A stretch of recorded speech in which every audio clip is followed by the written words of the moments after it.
বিয়েবাড়িতে ডেগের মাংস এত টেস্ট কেন হয়? তো আপনারা স্ক্রিপ্ট না করে ভিডিওটা দেখতে থাকুন। চলুন শুরু করা যাক। প্রথমে আমি এখানে তেল গরম করে নিয়েছি। তেলের মধ্যে আলুগুলো দিয়ে দিয়েছি ভাজার জন্য। 1 চামচ লবণ দিয়ে দিলাম আলুর মধ্যে, 1 চামচ হলুদ গুঁড়ো দিয়ে ভালো করে লাল লাল করে আলুগুলোকে ভেজে রেখে দিয়েছি।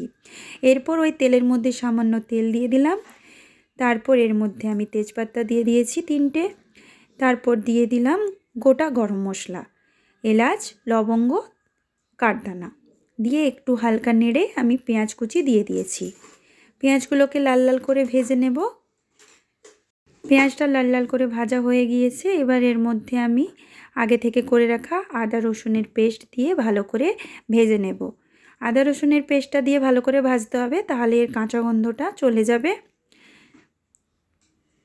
আপনাদের মধ্যে কেউ যদি আমার চ্যানেলে নতুন হয়ে থাকে তাহলে আমার চ্যানেলটি সাবস্ক্রাইব করে দেবেন আরও নতুন নতুন ভিডিও দেখার জন্য। আদা রসুনটা ভালোভাবে ভাজা হয়ে গিয়েছে। এবার এর মধ্যে আমি 2 চামচ হলুদ গুঁড়ো, 2 চামচ লঙ্কা গুঁড়ো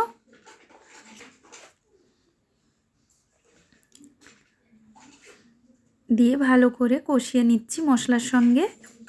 এরপর এর মধ্যে আমি 2 চামচ লবণ দিয়ে মশলাটাকে ভালোভাবে কষাবো। তার জন্য আমি সামান্য জল দিয়ে দিলাম, দিয়ে মশলাটা কষাতে থাকবো। তখন দেখবেন মশলা থেকে তেল ছেড়ে গিয়েছে, মশলা কড়ার মধ্যে লেগে যাচ্ছে না, তখন ভাববেন মশলাটা ভালোভাবে পাকানো হয়ে গিয়েছে। মশলাটা আমার ভালোভাবেই কষানো হয়ে গিয়েছে, দেখতে পেয়েছেন তেলগুলো মশলা থেকে ছেড়ে বেরিয়ে গিয়েছে। এরপর আমি এর মধ্যে কিছুটা মাংস দিয়ে প্রথমে মশলার সঙ্গে কষিয়ে নিচ্ছি। তারপর আমি অর্ধেক মাংসটা দিয়ে দিলাম, দিয়ে ভালোভাবে মশলার সঙ্গে কষাতে থাক। এরপর আমি এর মধ্যে 1 চামচ জিরে ধনে গুঁড়ো দিয়ে দিলাম, দিয়ে মাংসটা ভালোভাবে কষাবো। মাংস ভালোভাবে কষাতে হবে, ধিমে আঁচে ধীরে ধীরে মাংসটাকে সেদ্ধ হতে দেবে। ঢাকা দিয়ে দিলাম। ঢাকাটা খোলার পরে দেখলাম মাংসটা প্রায় সেদ্ধ হয়ে গিয়েছে। মাংসের মধ্যে থেকে যে জলটা বেরিয়েছে সেই জলের মধ্যেই মাংসটা সেদ্ধ হয়েছে।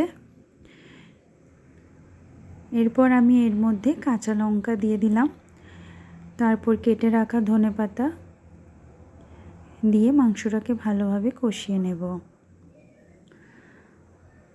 মাংস যত আপনি ভালোভাবে কষাবেন ততই কিন্তু মাংসের স্বাদটা ভালো হয়। দেখতেই পাচ্ছেন মাংসটা ভালোভাবে কষানো হয়ে গিয়েছে। এবার আমি মাংসটাকে কুকারের মধ্যে দেব সেদ্ধ হওয়ার জন্য। তাই আমি মাংসটাকে পুরো কুকারের মধ্যে দিয়ে দিলাম। আমি কড়ার মধ্যে একটু গরম জল করেছিলাম, সেই জলটা মাংসের মধ্যে দিয়ে দিয়েছি। এরপর এর মধ্যে ধনেপাতা দিয়ে দিলাম। এরপর এর মধ্যে গরম মশলা গুঁড়ো দিয়ে তার মধ্যে ভেজে রাখা আলুগুলো দিয়ে দিয়েছি। দিয়ে আমি কুকারটা বন্ধ করে গ্যাসের মধ্যে বসিয়ে দেব হাই ফ্লেমে। 5টা সিটি দেওয়ার পর মাংসটা দেখতেই পাচ্ছেন কত সুন্দর সেদ্ধ হয়ে গিয়েছে, আর কালারটাও খুব সুন্দর এসেছে। এভাবে একবার বানিয়ে দেখুন, বারবার বানানোর ইচ্ছে হবে।